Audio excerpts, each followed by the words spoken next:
Some women keep score in silence. They smile at dinner parties. They pour wine with steady hands. They say the right things to the right people, and they go to bed wondering how much longer they can carry a house of lies on their backs without it crushing them. Nora Bennett was that woman. She was a school teacher, the kind of woman who remembered every student's birthday, who stayed late to help a struggling child, who built a world out of quiet dedication while her husband built his out of glass towers and other women's perfume. And on a cold January morning in Seattle, at 4 minutes past midnight, after 7 years of marriage, she sat at a kitchen table with something in her hands that weighed more than a skyscraper. A divorce petition. Signed. Sealed. And ready for morning. She had waited up for him because she needed to see it with her own eyes one last time. The man who had promised her everything. The man who had slowly, carefully, taken everything back. The lock clicked. The door swung open. And Trent Mercer, heir to a $60 million hospitality empire, walked into his own home smelling of champagne and someone else's perfume. He didn't see her sitting there. Not at first. And then he did. The look on his face told her everything she already knew. But what neither of them knew, what neither of them could have imagined, was that by the time the sun came up over Puget Sound, Trent Mercer's empire would be crumbling. And the woman he had spent years trying to erase. She would be the reason why. Stay with me. Because this story does not end the way Trent Mercer planned. It ends the way Nora Bennett decided. Before we dive deeper, let us know in the comments where you're watching from, we'd love to hear from you. And don't forget to hit that subscribe button so you never miss any of our upcoming stories.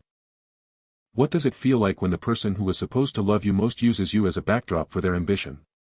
What does it cost a woman to stay silent when the truth is screaming inside her? And what happens when a woman who was told she was nothing, suddenly decides to prove she was everything all along? Tonight, we are going to walk through a story that will shake something loose inside you. A story about betrayal, yes. About heartbreak, absolutely. But more than anything else, this is a story about what happens when a woman stops asking for permission to be seen. Her name is Nora Bennett. She grew up modest, raised strong, and married into a world that was never meant for people like her. But she adapted, she endured, and she loved faithfully. Even when faithfulness wasn't returned. His name is Trent Mercer. A self-made king. Or so he believed. The truth, and there is always a truth, is that Trent Mercer was built on borrowed time and borrowed integrity. And the clock was running out. There is a third character in this story. A woman named Sloane Avery. Beautiful, calculating, and twice as dangerous as anyone gave her credit for. She smiled at Nora at charity galas. She called her queen. And she was destroying her marriage one text message at a time. Ask yourself this as we go forward. Who are the real villains in a story like this? Is it the man who cheated? The woman he cheated with? Or the system that told the betrayed wife she had no power? By the time this story is done, you will have your answer. And it might not be the one you expect. Nora Bennett did not grow up with much. But she grew up rich in the things that actually matter. She was raised in Tacoma, Washington, the daughter of a mail carrier and a night shift nurse. Their house was small. Their vacations were camping trips in borrowed tents. Their dinner table was loud, not because they were arguing, but because everyone had something to say, and everyone was heard. Her father used to say, "The world owes you nothing, Nora. But that doesn't mean you can't take it anyway." He meant it as encouragement. She took it as a blueprint.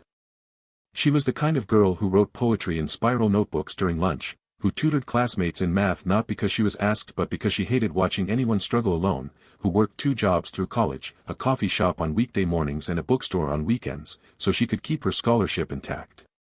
She became a teacher because she believed that if she could be the kind of person her students needed, then maybe, just maybe, the world would be a little less cruel than it had been to her at times. For 8 years, Nora taught English at a Title I middle school in Seattle. She decorated her classroom with handmade banners. She bought supplies with her own money in September when the district ran out of funds. She attended every spelling bee, every science fair, every graduation ceremony that her former students invited her to. She was not famous. She was not powerful. But she was loved, genuinely, unreservedly, by the people who mattered most. She met Trent Mercer when she was 26 years old, at a fundraiser for the school library. Trent Mercer grew up in a diner. Not the romantic kind. The kind that smells of burned coffee and bleach, the kind where the tips are bad and the hours are worse. His mother wiped down tables until her hands ached. His father worked 2 jobs and still came home looking tired in a way sleep couldn't fix. Trent swore early that he would never smell bleach again. He was not naturally brilliant, but he was relentlessly ambitious. He watched the men in suits come into the diner. They ate first. They talked loudest. They never stood in line. And something inside him crystallized into a single, consuming desire. He would become one of them. Whatever it cost. By the time he was 32, he had climbed to vice president of Northway Hospitality, one of Seattle's most prominent hotel chains. He had the corner office, the tailored suits, the company car. He had become, in every visible way, the man he'd stared at through the diner window as a boy. But ambition is a hungry thing. And once it consumes what's in front of it, it starts eating what's behind. The night he met Nora at the library fundraiser, she was stacking donated books and had dust on her sleeves. He introduced himself as if he were arriving at a gala. She laughed, not in admiration, but in good-natured amusement at the contrast between them. He told her she had kind eyes. She told him she hoped those books got read. He fell for her, or something that felt like falling, before the night was over. They were married 18 months later in a small ceremony at a botanical garden. Nora wore wildflowers in her hair. Trent wore a suit worth more than her car. Their families sat on opposite sides of the aisle like a quiet metaphor. The early years were good. Trent was attentive in the way only newly reformed bachelors can be, showing up at her classroom with lunch, leaving notes on the refrigerator, calling her during board meetings just to hear her voice. He told her she grounded him. That her world of lesson plans and parent-teacher nights was the antidote to the ruthlessness of his professional life. She believed him. But careers are not static, and neither are the people inside them. As Trent climbed, from vice president to senior vice president, from one flagship hotel to a portfolio of 8, something in him recalibrated. His attention shifted. Dinners became excuses. Vacations became cancelled flights. The man who once held her hand across a park bench now scrolled through emails while she talked about their life. Nora told herself every marriage had seasons. She told herself her role was to hold the ground steady while he built the towers. She was patient because she had watched her mother be patient with long hospital shifts, and it had always been worth it. But her mother's absence was not strategic. It was circumstantial. Trent's was a choice. There were signs she could not ignore. A bracelet under the couch that was not hers. A receipt from a restaurant she had never been to. The smell of perfume on his collar, sweet, floral, unmistakably feminine, that he explained away with corporate dinners and client events. She asked. He deflected. She pushed. He called her dramatic, ungrateful, paranoid. And like so many women who love people who don't deserve it, she wondered if maybe he was right. It was her closest friend, Priya Shah, the science teacher at the end of the hall, who finally said the thing Nora had been unable to say to herself. They were in the faculty lounge, sharing a lunch neither of them had time to eat, when Priya set down her fork and said, quietly but clearly. "You're shrinking, Nora. You're making yourself smaller so he doesn't feel threatened. But here's the thing. He's going to take every inch you give him. Until there's nothing left of you." Nora opened her mouth to protest. But the words did not come. Because she knew Priya was right. And knowing a thing and being ready to face it are 2 entirely different countries. The confirmation came in the form of a video she never asked to see. A hotel valet, a young man who recognized Trent from news coverage, sent a video to a mutual friend, who sent it to Priya, who brought it to Nora with a box of tissues and a steady hand. The footage was grainy but unmistakable. Trent stepping out of a hotel suite in a half-unbuttoned shirt.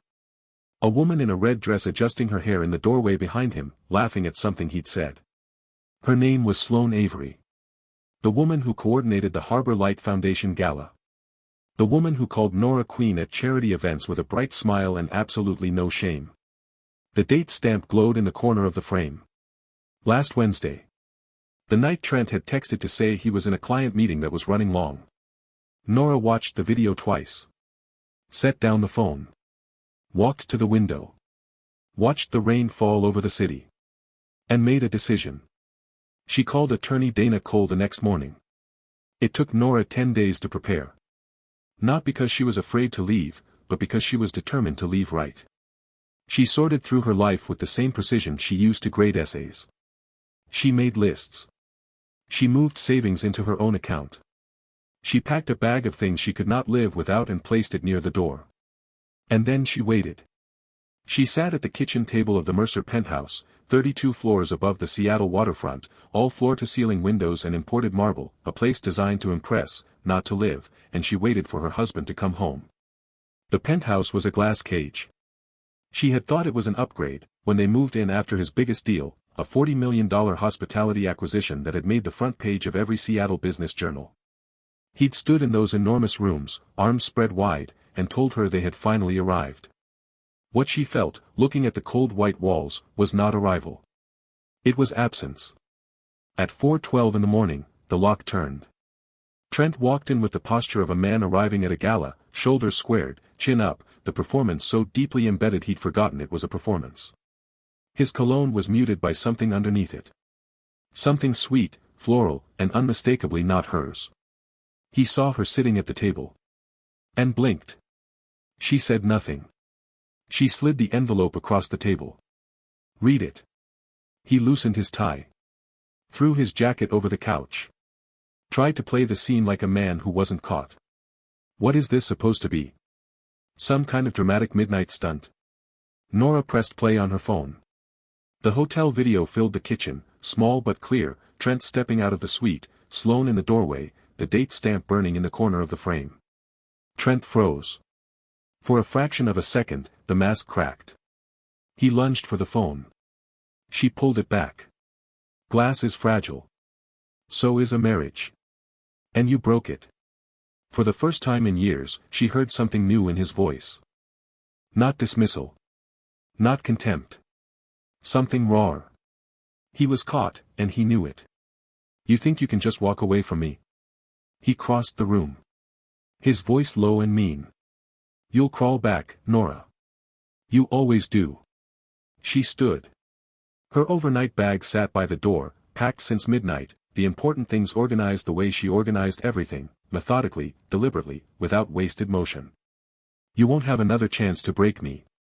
She reached for her coat. You won't last a week without me. Trent poured himself a drink like the conversation was already over. And then, as if the universe itself wanted her to know she was doing the right thing, his phone buzzed on the counter. The screen lit up with a name. Sloane Avery. The preview read, "Last night was unforgettable. Next time, no interruptions." Nora looked at the message. Looked at her husband. Looked back at the door. I lasted 26 years before you. I'll survive the rest without you. She picked up her bag. And that is when everything changed. A voice came from the entryway. Deep. Unhurried. Familiar to anyone who followed Seattle business news. Nora. Both of them looked up. Gabriel Sterling stood in the doorway, tall, composed, holding out his coat as if he had been waiting for her all along. Gabriel Sterling, billionaire philanthropist, largest donor to the Harbor Light Foundation, and Trent Mercer's most formidable business rival.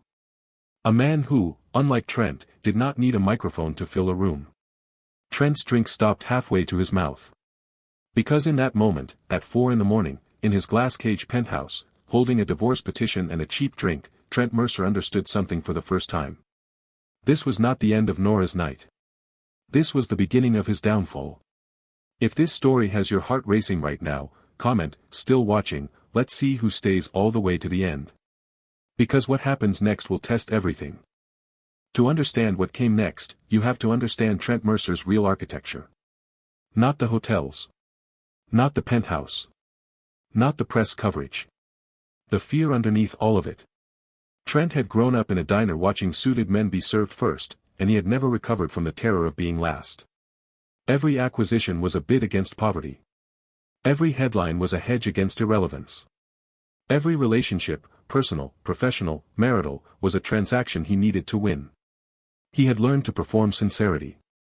In boardrooms, he laughed in exactly the right places. He told humble stories about his diner childhood to make wealthy men feel comfortable around him. He wore ambition like a tailored coat, and no one could see what it covered. What it covered was this: a man who had no idea what he was worth when no one was watching. He loved Nora once, or something adjacent to love. He loved that she was real in a world full of performance. He loved that she had no agenda, no strategy, no angle. But as he climbed, he stopped seeing that as a gift. He started seeing it as a limitation. Families reassure investors, he once told her when she mentioned how rarely he spoke of the baby they'd lost years earlier. Not we. Not our family. Families. Like a market category. That was the moment she first saw what she had actually married. At Northway, the crown was within reach. His boss was aging. The board was restless. The Harbor Light Gala, the annual charity event that drew Seattle's most powerful names to Pier 91, was his coronation moment. He had planned it, he had funded it, he had rehearsed his speech a dozen times in front of the mirror. And then there was Sloane. Sloane Avery had arrived at Northway as a junior PR rep with a perfect Instagram feed and a talent for reading the temperature of a room in under 60 seconds. She brought portable chargers to client events and remembered assistants' names. She posted the photo within 3 minutes of the handshake. She told Trent he was a visionary, and she said it in a way that made him stand up straighter. He promoted her. She got closer. The rest was predictable. But the part beneath the predictable part was what no one saw coming. Because Sloane Avery was not just sleeping with Trent Mercer. She was using him. Sloane had a gift for proximity to power and a patience that bordered on predatory. She understood something that Trent, for all his boardroom brilliance, had completely missed: his ego was a door, and she had the key. All she had to do was keep feeding it. She kept a folder on her personal laptop labeled Mercer Q3. She recorded voice notes to herself about timeline to visibility and monetizing the moment. She had plans that did not include Trent Mercer as an ending, only as a means. And while Trent stood in front of his mirror practicing dramatic pauses for his Harbor Light speech, Sloane was already arranging his future. Without his knowledge. Without his consent.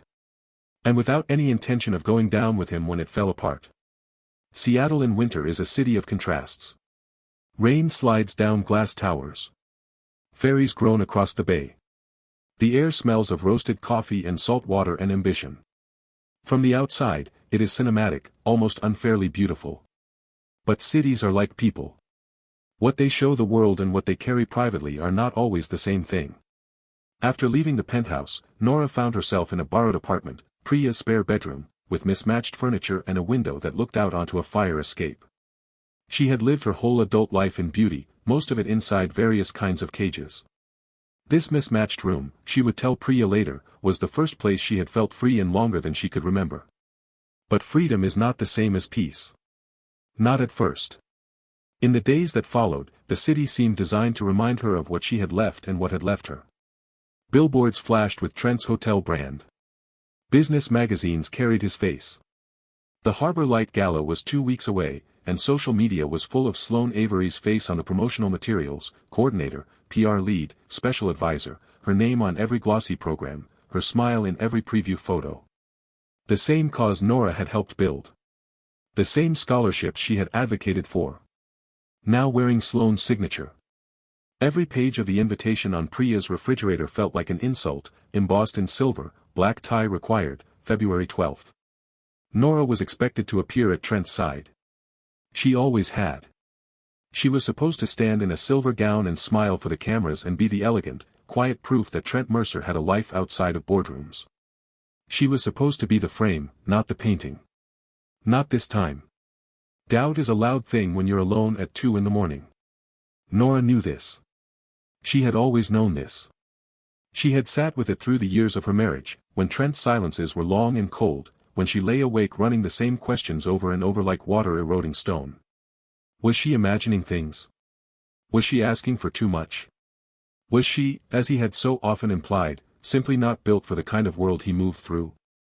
And now, separated from her life by 10 days and one signed piece of paper, those voices came back louder. You've thrown away 7 years. You're starting over. You're alone. You're in your 30s. Who blows up their life at 33? The answer, it turns out, is women who refuse to be buried alive. But knowing the answer intellectually and feeling it in your body are not the same thing. And some nights, in Priya's spare room, Nora could feel the weight of every year she'd spent accommodating someone else's need to feel large at her expense. She sat with a journal and wrote without stopping, rage and grief and gratitude tangled together like roots. She wrote about the fundraiser where they met. She wrote about the first year, when he used to call her during board meetings. She wrote about the slow withdrawal, the cancelled plans, the bracelet under the couch, the perfume on his collar. She wrote about the video.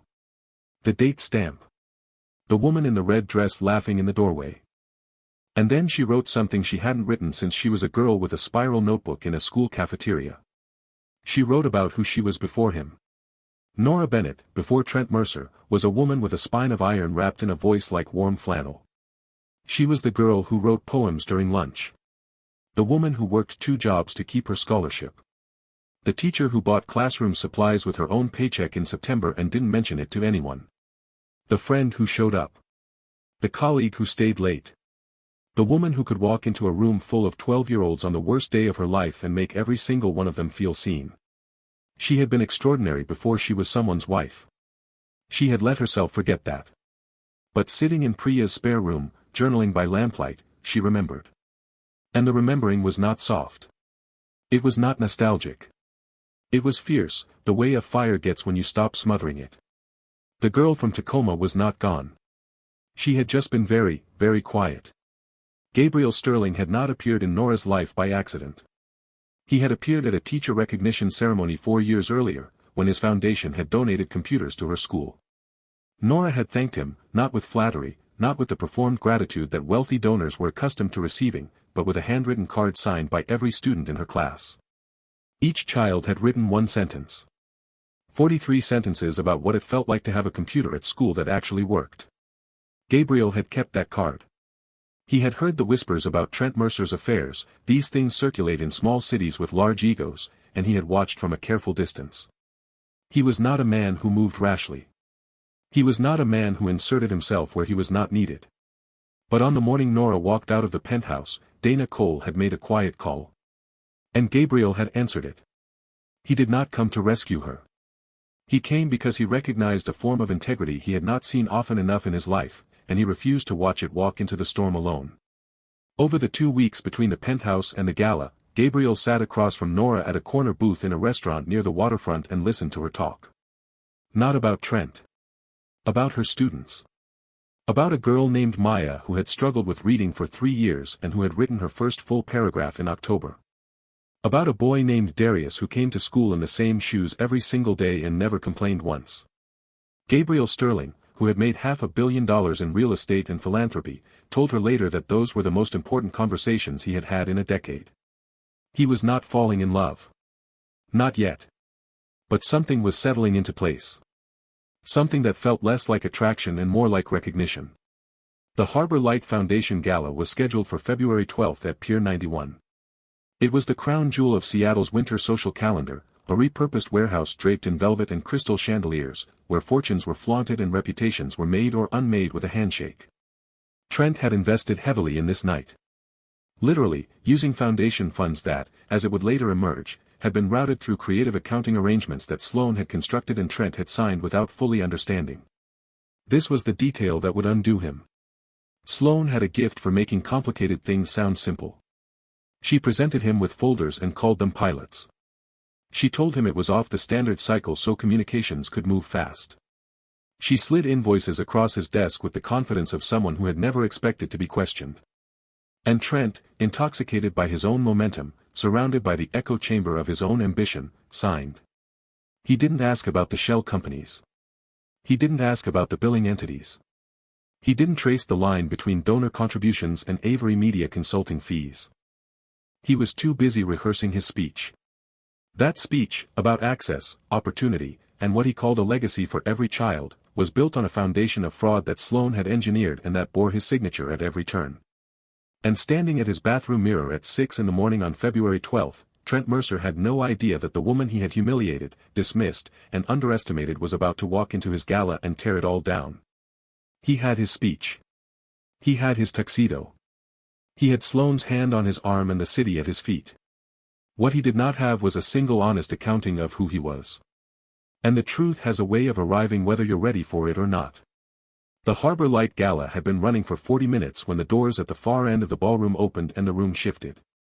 Not loudly. Not at once. Like a wave rolling through a crowd, subtle, then unstoppable. Nora Bennett walked in. She wore a deep navy dress that moved with her rather than constraining her. Her hair swept simply off her face. No borrowed glitter. No performed elegance. She looked like exactly what she was, a woman who had decided to be present, fully and deliberately, in a room that had tried to erase her. At her side walked Gabriel Sterling, not touching her, not leading, not overshadowing. Simply present. Steady as a wall at her back. The cameras moved first. Not toward the stage, not toward Trent, not toward Sloane in her scarlet silk. Toward Nora. Because the story that room had been telling, that Nora Bennett was the abandoned wife, the quiet casualty, the woman who had disappeared gracefully into her own grief, turned out not to be true. Trent saw her across the ballroom and something moved through his face before he could control it. Disbelief. Then fury. Then the mask. He whispered to Sloane. She adjusted her posture and sharpened her smile. Nora walked the length of the room without flinching. Investors watched. Board members leaned forward. Socialites with their champagne flutes stopped mid-sip. She moved through the crowd like a woman who understood exactly where she was going. She stopped near the stage. And that is when the side doors swung open. Dana Cole, attorney at law, walked into the Harbor Light Gala in a charcoal blazer with a briefcase in one hand and a manila envelope in the other. She crossed the ballroom with purpose. She did not hesitate. She did not look around. She walked directly to Trent Mercer and said 4 words in a voice that cut through the chandeliers and the music and the clinking of glasses. "You've been served." She placed the envelope in his hand. The room went silent. "Divorce petition," Dana said clearly. "Filed and signed." A gasp rippled outward. Investors stiffened. Board members exchanged glances.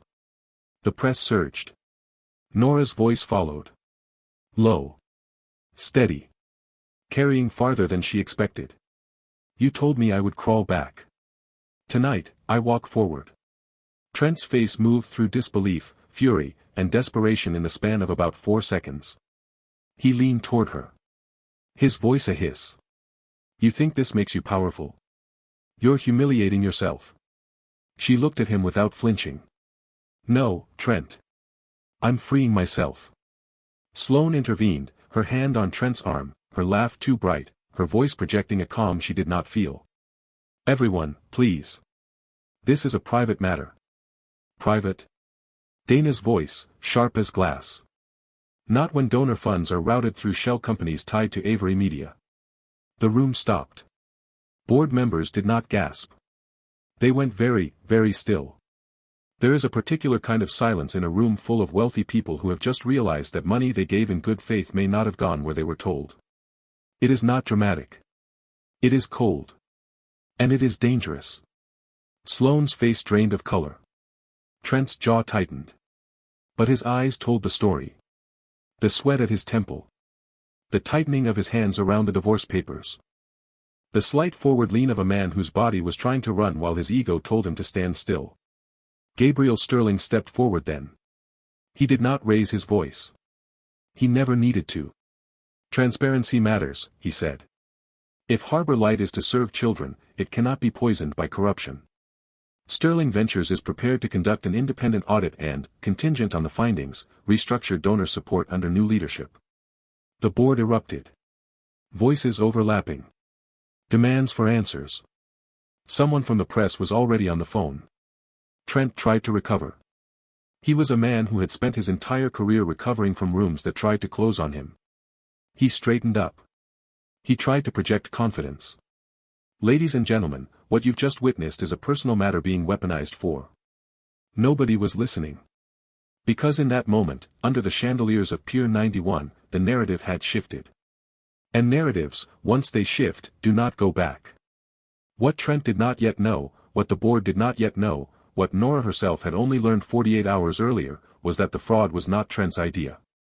It was Sloane's. Trent Mercer, for all his failures, for all the genuine harm he had done, for all the years of neglect and betrayal that had hollowed out his marriage, was not the architect of the financial crime. He was the signature. The architect was the woman in the scarlet dress who had spent 2 years feeding his ego so efficiently that he had signed whatever she put in front of him without reading it. She had set him up to take the fall. And as the board pressed forward and the press surged closer and the foundation's lawyers moved through the crowd with the particular urgency of men who understand liability, Sloane Avery began, very quietly, to calculate her exit. She did not yet know that Gabriel's investigator had already found the recording. She did not yet know that she was out of moves. Security moved toward Trent. The board had voted, quietly, quickly, with the cold efficiency of people protecting their names. As they escorted him toward the exit, Trent turned back. One last time. His eyes found Nora's. She was standing in the center of the room. Calm. Steady. Surrounded by cameras and applause and the complicated, burning aftermath of truth. "She's lying," he said to a reporter who hadn't asked. "She's using Sterling's money to destroy me." The reporter didn't respond. Her camera was already on Nora. Nora looked at him, the man who had told her she was nothing without him, the man who had underestimated her in every room, in every conversation, in every sleepless night she had spent carrying his reputation while he dismantled her dignity, and she said the last thing she would ever say directly to Trent Mercer.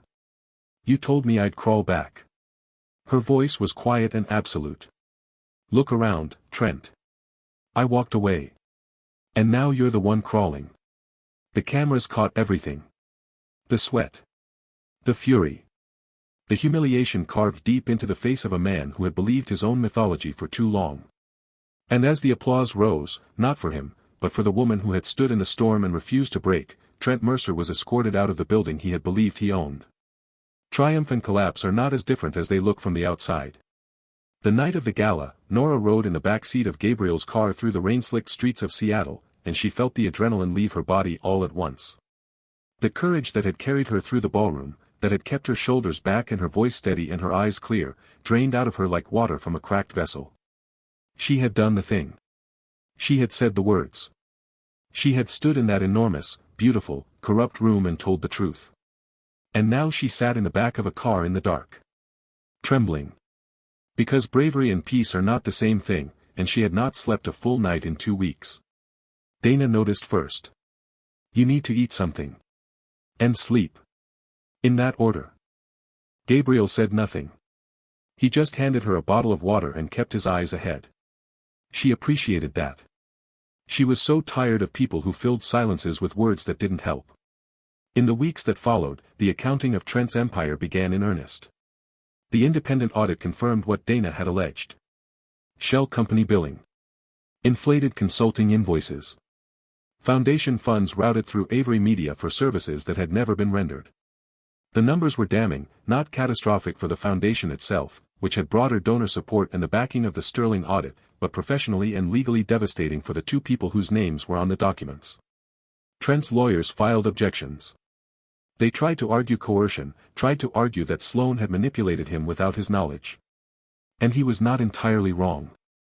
But being manipulated is not a defense when you sign without reading, when you trust without verifying, when you let your ego build a room so airtight that nothing inconvenient can get in, including the truth. The board voted. Trent Mercer was stripped of his position at Northway. His seat on the Harbor Light Advisory Board was eliminated. The hotel brand, unable to weather the reputational storm, was restructured under new leadership. Sloane Avery tried to control the narrative. She posted tearful videos about being used and misled. She appeared on podcasts with carefully calibrated vulnerability.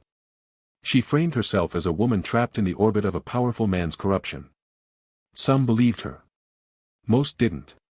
When the recording surfaced, not from Nora, not from Dana, but from Gabriel's investigator, Sloane's credibility collapsed completely.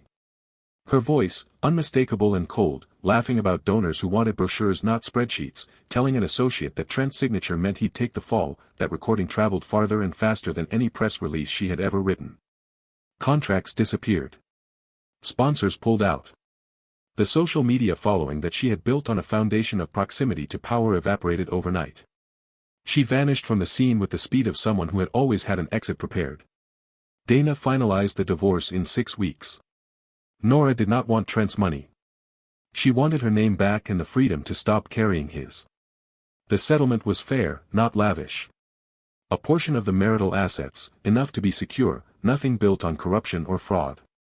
She did not want what he had taken from people. She wanted what she had built herself, her savings, her pension, her professional reputation, and the clarity of knowing she had never once compromised her integrity for the sake of his comfort. When the papers were signed, Dana called her. "It's done." Nora sat by the window of her new apartment, a modest two-bedroom near Capitol Hill, with good light and a fire escape where she sometimes sat with coffee in the morning, watching the city wake up. She said, "Thank you." There was a long pause. "You did this," Dana said. "I just held the pen." The transformation the press covered was the navy suit and the steady voice at the gala. The real transformation was quieter, slower, and more important. It happened in small acts of reclamation. Drinking water before coffee because she wanted to, not to perform wellness. Taking walks in the rain because she had always loved the rain and had spent years in a penthouse not allowed to enjoy simple things. Reading poetry again. Writing in her journal. Calling students she still thought about. She went back to her classroom. Not immediately, she took the rest of that semester on leave, but she went back. And when she did, walking through the door on a September morning with a tote bag full of new books, she felt something she had not felt in years. Like herself. Like the girl from Tacoma who had believed in things. She was not naive anymore. She was not the woman who would wait at a kitchen table at 4 a.m. for a man who would never deserve her patience.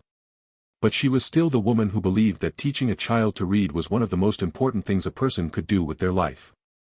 She started speaking publicly, not about Trent, not about the gala, not about the scandal that had made her briefly famous. About resilience. About what it means to endure. About the particular dignity of refusing to be erased. She was invited to speak at her old university. Then at a women's leadership conference.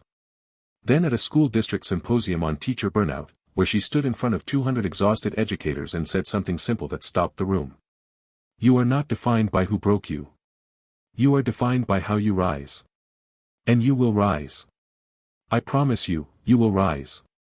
The applause was not polite. It was grateful. Under Gabriel Sterling's leadership, the Harbor Light Foundation was restructured from the ground up. New board members. New auditing protocols. New transparency requirements that became a model for nonprofit governance in the state. The scholarships that Trent had theoretically championed but practically undermined were doubled. Partner schools received direct funding with clear, auditable trails. Nora was not on the board. She didn't want to be. But she was invited to every event.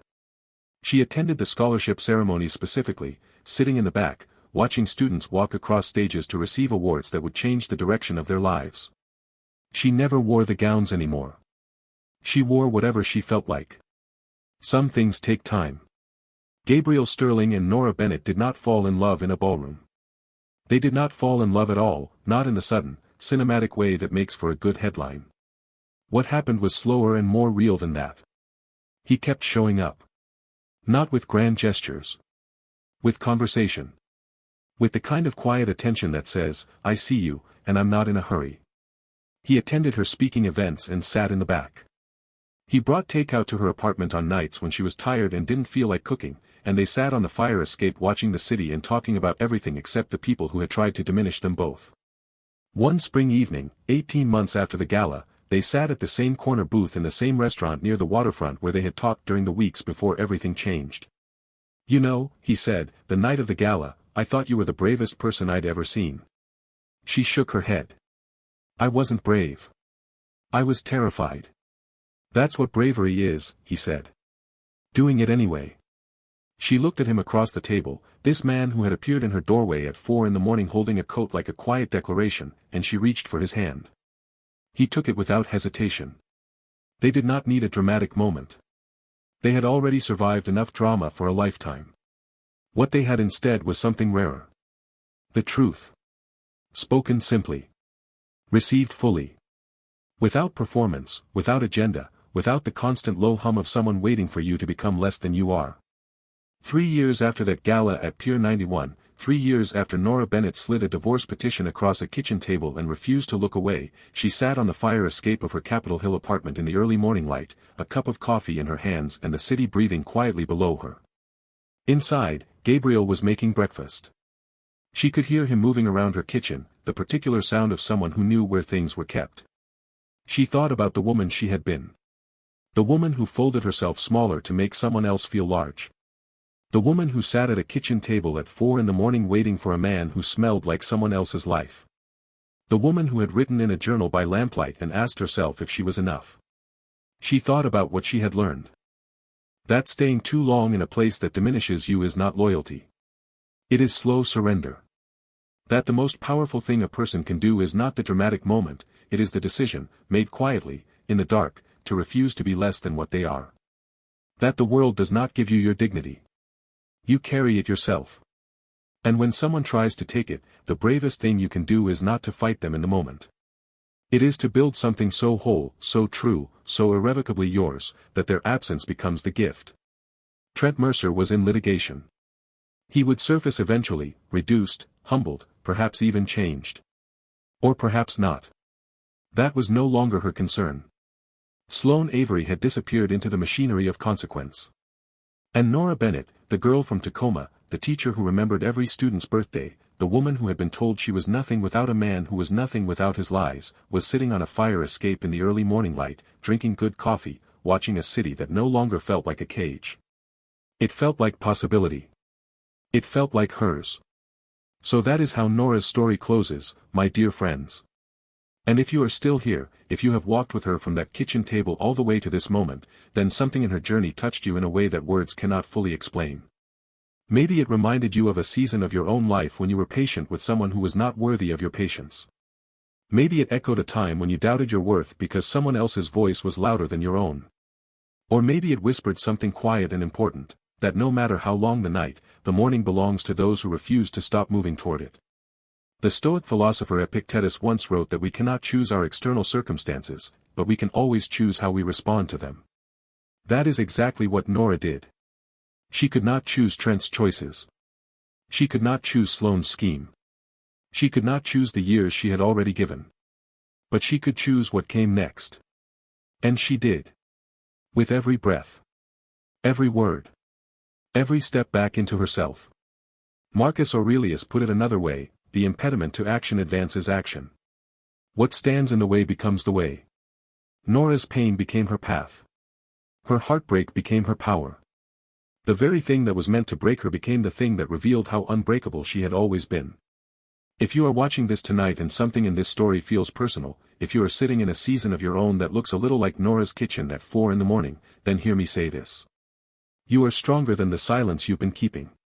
You are more than the version of you that someone else needed you to be. And the moment you decide to stop shrinking, the world will feel it. If Nora's story reached something inside you, share it. Send it to someone who needs the reminder that they can rise. Drop a comment and tell me what moment hit hardest. Tell me what you would have done at that kitchen table. Tell me what season of your life this story found you in. I read every single comment. And I want to know your story too. If this video gave you something, a spark, a thought, a breath of air, then tap the like button so more people can find it. And if you haven't subscribed yet, do it now. Because every week, we come back here with stories like this one, stories that don't just entertain, but heal. Stories that remind all of us that we are never as alone as we feel in the dark. Stay strong, my friends. And remember, you are not defined by who broke you. You are defined by how you rise. I will see you in the next one.